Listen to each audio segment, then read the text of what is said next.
In the fields of Guinea-Bissau, a man walked among farmers, notebook in hand, heart set on freedom. His name? Amílcar Cabral, a revolutionary who believed words could be as powerful as weapons.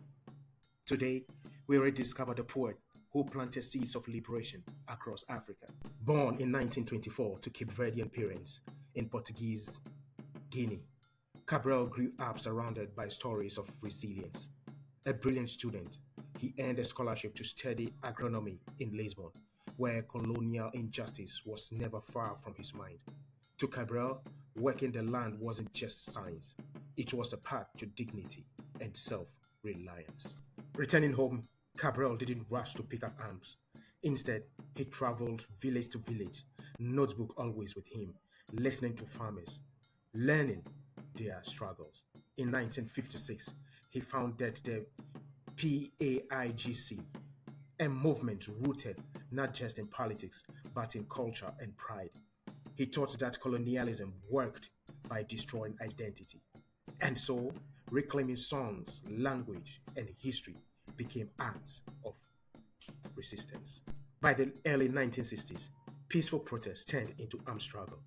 Farmers and villagers trained as guerrilla fighters, launching attacks against Portuguese forces. But Cabral's revolution wasn't just about battles. In liberated zones, the PAIGC built schools and clinics, proving independence was about dignity, not just a flag. He reminded his fighters, hide nothing from the masses, tell no lies, claim no easy victories. In January 1973, just months before Guinea-Bissau declared independence, Cabral was assassinated by members of his own party, a betrayal likely aided by Portuguese intelligence. He was only 48. Africa mourned the poet who dreamed of unity and dignity. Yet his words endured.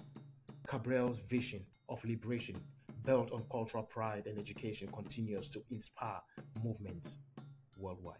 Amílcar Cabral once said, "Culture is the seed of liberation." Though his life was cut short, the seeds he planted still grow wherever people fight for justice. Who should we feature next on Afriknowledge? Tell us in the comment section.